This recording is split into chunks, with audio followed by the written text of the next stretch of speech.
Let's try this for a third time. Now, if this cuts off again today, then I'm gonna have to either get a new laptop or some of that nature. But let's try this a third time. And then after I do these videos, I'll take them down and I'll put them together so there'll be one long video so that you guys can really get a thorough understanding of this topic. But for those who's joining me right now, we're talking about spiritual dryness, and we're talking about 5 signs that you're spiritually dry.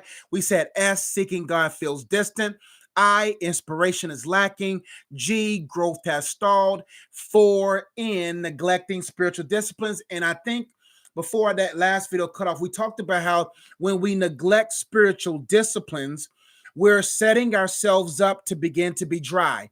We're setting ourselves up not to keep the fire going. So, for instance, if I stop investing in my marriage will be spiritually dry, or my marriage will be dry. If I stop investing in my daughter's life, my parenting will be dry. So in order for those relationships to grow, there has to be daily investments. There are certain disciplines one must do in order to ensure that their relationship grows. For instance, if I do not speak to my wife, if I do not speak in her love language, if I do not engage with her, my marriage will be dry. If I do not humble myself at the level of my daughter and invest time with her, that relationship will be dry. The same is with God. If you and I do not invest in prayer, invest in reading, invest in awareness, invest in those spiritual disciplines, then that relationship will become dry. Last but not least, your spiritual joy is absent. Another sign that you're spiritually dry, S, your spiritual joy is absent. I wrote, excuse me, the joy and peace that come from the relationship with God seems to have faded away. So when you just lost your beat and you're lost your joy and you're just not experiencing that strength that comes from joy with God, my friend, that is a sign that you spiritually dry. So to recap these 5 signs again, spiritual dryness, or the signs that you're spiritually dry. Number 1, seeking God feels distant. I, number 2, inspiration is lacking. Number 3, G, growth has stalled.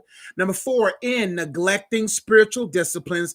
And number 5, S, spiritual joy is absent. Now I want to take some time to talk about why Satan wants us spiritually dry. Here are 3 reasons why Satan or the demons associated in your life wants you spiritually dry. Of course, spelling the word dry. Number 1, to disrupt your faith.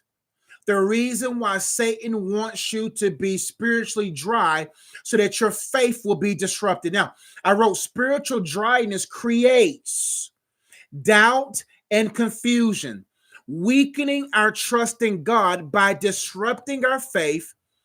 Satan aims to create a barrier between us and God, making us more susceptible to temptations and less resilient in our spiritual walk. So the reason why Satan wants you spiritually dry, so that he can cause a disruption in your faith with God. He wants to disrupt it, totally destroy it. So he wants to disrupt it. He doesn't want your faith to grow. And the reason why that is because if he can disrupt your faith, then he can disrupt anything that the Lord wants to bring into your life, because faith is a substance of things hoped for, the evidence of things not seen. It is what keeps you going forward, even in the midst of frustration.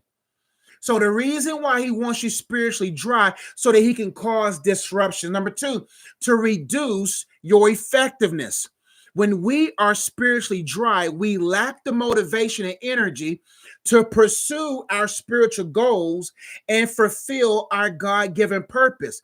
This reduction in effectiveness limits our ability to impact others positively and spread God's love and truth. So the reason why the enemy